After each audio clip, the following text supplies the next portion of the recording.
Durante décadas, Plutón permaneció como un mundo envuelto en misterio.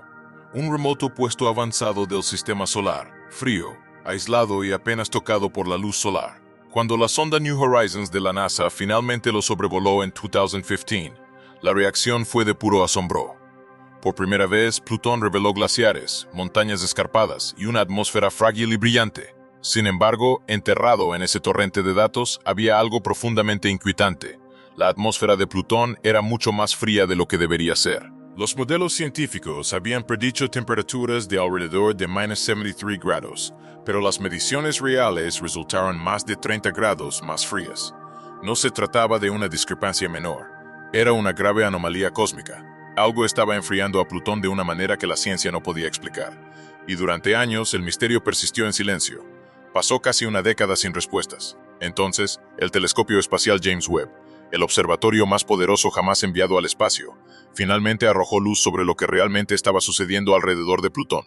Y la verdad resultó ser mucho más sorprendente de lo que nadie esperaba. En 2015, cuando New Horizons transmitió sus imágenes históricas, los científicos pensaron que verían un mundo muerto y congelado. En cambio, encontraron imponentes montañas hechas de hilo de agua y vastas llanuras de nitrógeno congelado que se extendían a lo largo de cientos de kilómetros. Sobre esta superficie alienígena había algo inesperado. Una fina neblina azulada envolvía al planeta como seda. Aunque delicada, se elevaba a casi 300 kilómetros de altura, mucho más allá de lo que cualquiera creía posible para un cuerpo tan pequeño. La luz del sol la hacía brillar en capas tenues y brillantes, pero su belleza no era el verdadero misterio. Su temperatura sí lo era. La atmósfera de Plutón se congelaba mucho más de lo que el nitrógeno y el metano por sí solos podían explicar. Los científicos pasaron años reelaborando modelos, recalibrando instrumentos y reexaminando los datos desde todos los ángulos posibles. Aún así, las cifras se negaban a cuadrar. La energía simplemente no cuadraba. Era como si algo invisible estuviera robando calor del cielo de Plutón. Nadie sabía qué era. Entonces, en 2017, un científico planetario de la Universidad de California en Santa Cruz, llamado Xi Zhang, propuso una idea que en aquel momento sonaba casi absurda. ¿Y si la neblina de Plutón no fuera solo polvo y hielo pasivos? ¿Y si fuera químicamente activa, regulando de hecho el clima del planeta? Según Zhang, las diminutas partículas sólidas que flotan en la atmósfera de Plutón podrían absorber la luz ultravioleta del Sol distante y liberarla de nuevo, no como luz visible, sino como radiación infrarroja media. En lugar de calentar la atmósfera, este proceso arrojaría eficientemente el calor al espacio, enfriando a Plutón mucho más efectivamente que los gases. En esencia, la neblina de Plutón podría estar actuando como un vasto escudo térmico. La mayoría de los científicos eran escépticos. La noción de que las partículas sólidas, en lugar de los gases, podrían dominar la temperatura de un planeta iba en contra de suposiciones de larga data en la ciencia planetaria. Aún así, la hipótesis de Zhang hizo una predicción clara y arriesgada. Si era correcta, la neblina de Plutón debería emitir un débil resplandor infrarrojo medio, tan sutil que solo un instrumento podría detectarlo. El instrumento infrarrojo medio del telescopio espacial James Webb, MIRI. En mayo de 2023, esa prueba finalmente llegó. Un equipo internacional de investigación dirigido por Tanguy Bertrand apuntó el telescopio espacial James Webb a Plutón y su luna Caronte. Por primera vez, la precisión del Webb permitió a los científicos separar las débiles señales de calor de ambos mundos. Utilizando MIRI, el equipo observó Plutón en varias longitudes de onda infrarrojas, 15, 18, 21 y 25 micras. Su descubrimiento fue asombroso. Plutón brillaba en luz infrarroja con mucha más intensidad de la que su superficie helada podía explicar por sí sola. Algo sobre la superficie irradiaba calor adicional al espacio. Al eliminar la contribución de Caronte y aislar la atmósfera de Plutón, el resultado fue inconfundible. La firma espectral coincidió casi a la perfección con la predicción de Zhang, 6 años después de su primera propuesta.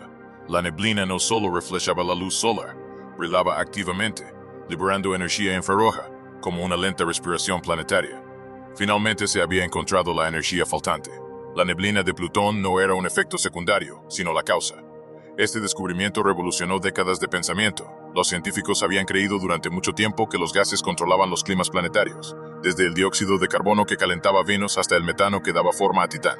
Pero en Plutón, partículas sólidas microscópicas estaban al mando. Estas partículas, conocidas como tolinas, se forman cuando la luz ultravioleta interactúa con el metano, desencadenando complejas reacciones químicas que generen hidrocarburos pesados. A medida que descienden, se acumulan en neblinas estratificadas que irradian energía infrarroja y enfrían la atmósfera desde arriba. Plutón se comporta como una enorme máquina química, con su neblina formándose, brillando y asentándose constantemente a medida que se mueve a lo largo de su órbita. Aún más sorprendente, las observaciones de Webb mostraron que el metano que escapa de la atmósfera de Plutón cae sobre Caronte. Allí, la luz solar lo transforma en compuestos orgánicos rojizos que tiñen las regiones polares de la Luna. Plutón está, literalmente, coloreando su propia luna. Sin embargo, esa no era la implicación más sorprendente. Los datos de Webb insinuaban que este enfriamiento provocado por la neblina podría no ser exclusivo de Plutón. Podría estar ocurriendo en otras partes del sistema solar, e incluso más allá. Tras confirmar el inusual comportamiento atmosférico de Plutón, los científicos comenzaron a buscar mundos similares. Su primer candidato fue Titán, la luna más grande de Saturno, ya famosa por su densa neblina, anaranjada y su atmósfera rica en metano. Cuando Webb examinó el limbo de Titán, los resultados le resultaron inquietantemente familiares. Las mismas longitudes de onda del infrarrojo medio observadas en el resplandor de Plutón reaparecieron, solo que más intensas. Titán parecía desprender calor mediante radiación infrarrojo, casi como si su atmósfera estuviera viva, exhalando energía al espacio.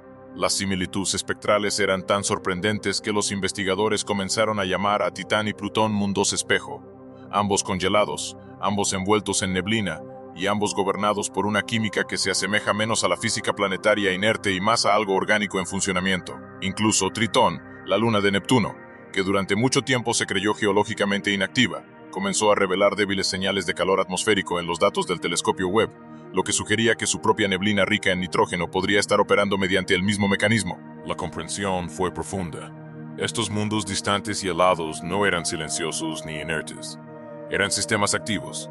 Sus atmósferas se comunicaban, en cierto sentido, a través de la gelida extensión del espacio, siguiendo un conjunto compartido e invisible de reglas que rigen el comportamiento de la luz, el calor y la química en los límites exteriores de la influencia solar. Las sustancias responsables de este enfriamiento planetario, las tolinas, resultaron ser mucho más complejas de lo que los científicos esperaban. Las observaciones espectroscópicas del Webb revelaron una rica diversidad química, largas cadenas de hidrocarburos, muchas de las cuales incorporan enlaces de nitrógeno y oxígeno, los mismos elementos fundamentales que componen los aminoácidos. En la Tierra se producen procesos químicos similares en la parte alta de la atmósfera cuando la luz solar interactúa con el metano, reacciones que se cree contribuyeron a los primeros pasos hacia la vida hace miles de millones de años. En ese sentido, la neblina de Plutón no solo enfriaba la atmósfera, sino que impulsaba activamente la química.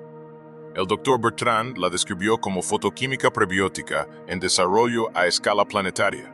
Entonces la historia dio un giro aún más extraño.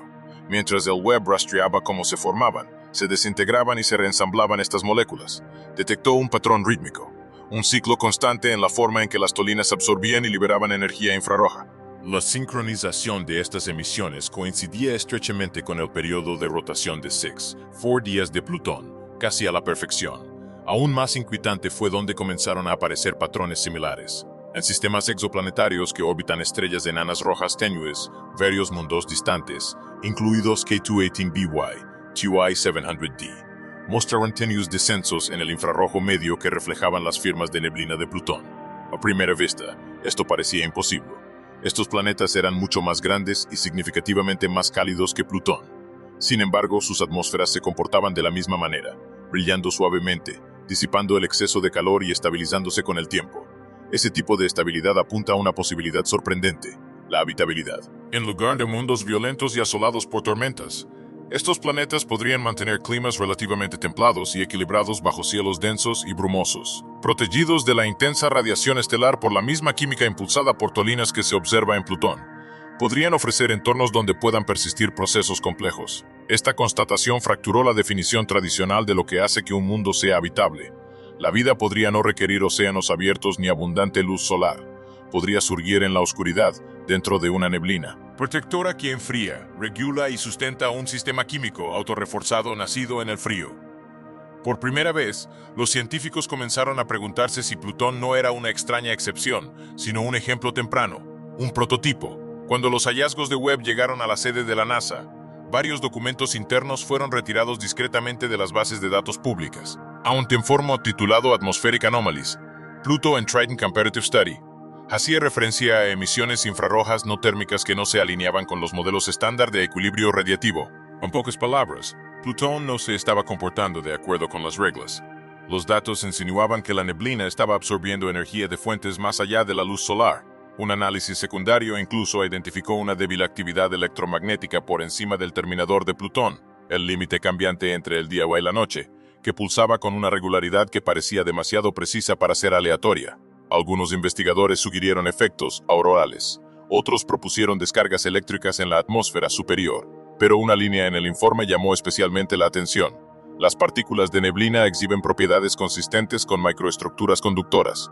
Conductivo, es decir, capaz de transportar corriente eléctrica. De ser cierto, implicaría que el cielo de Plutón no era meramente químico, sino eléctrico.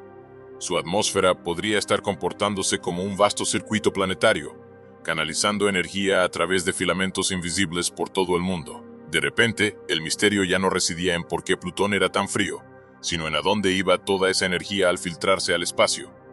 Y ese fue el momento en que el telescopio espacial James Webb detectó algo en la cara nocturna de Plutón que lo alteró todo. Cuando el Webb dirigió sus instrumentos hacia el hemisferio oscuro de Plutón, los científicos esperaban encontrar vacío. Al fin y al cabo, se trataba de una de las regiones más distantes y gélidas del sistema solar, un remanente helado en un crepúsculo perpetuo.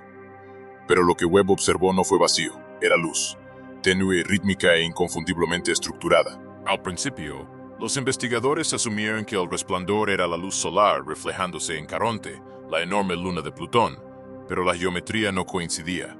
Los pulsos eran demasiado regulares, demasiado precisos. No eran destellos aleatorios de luz dispersa, se comportaban como señales. El instrumento de infrarrojo medio del Webb registró una oscilación repetitiva en longitudes de onda que ningún proceso natural conocido podría generar. Los pulsos llegaban cada 247 segundos, coincidiendo exactamente con un extraño ritmo cósmico que Webb había detectado meses antes en el espacio profundo. La implicación era asombrosa. La misma frecuencia observada a miles de millones de años luz de distancia parecía provenir ahora del propio Plutón. Para verificar el resultado, científicos de la NASA realizaron un análisis espectral detallado de la emisión. Lo que encontraron silenció la sala. La señal no era continua, estaba codificada. Cada pulso contenía sutiles variaciones de amplitud que, al traducirse a forma matemática, producían una secuencia de proporciones. 1618, 3, 14, 2718. La proporción áurea, pi y el número de Euler, constantes fundamentales que definen la estructura de las matemáticas y del universo. Esto no era ruido aleatorio, era estructurado, era deliberado. Parecía inteligencia. El equipo del Centro de Vuelo Espacial Goddard de la NASA clasificó el hallazgo de inmediato. Públicamente, la emisión se descartó como interferencia instrumental. El informe fue censurado, ocultado y discretamente retirado del acceso. Pero no antes de que un pequeño grupo de investigadores independientes ya hubiera descargado los datos sin procesar. Al volver a analizarlos, surgió algo aún más inquietante. Los pulsos no provenían de la atmósfera de Plutón, provenían de debajo de la superficie. El espectrómetro del Webb detectó tenues ecos electromagnéticos que se reflejaban en una capa a unos 12 kilómetros por debajo de la corteza helada de Plutón. El material no se comportaba como roca, no se parecía al hielo de agua. Sus propiedades reflectantes sugerían la presencia de metal. Lo que los datos implicaban era extraordinario.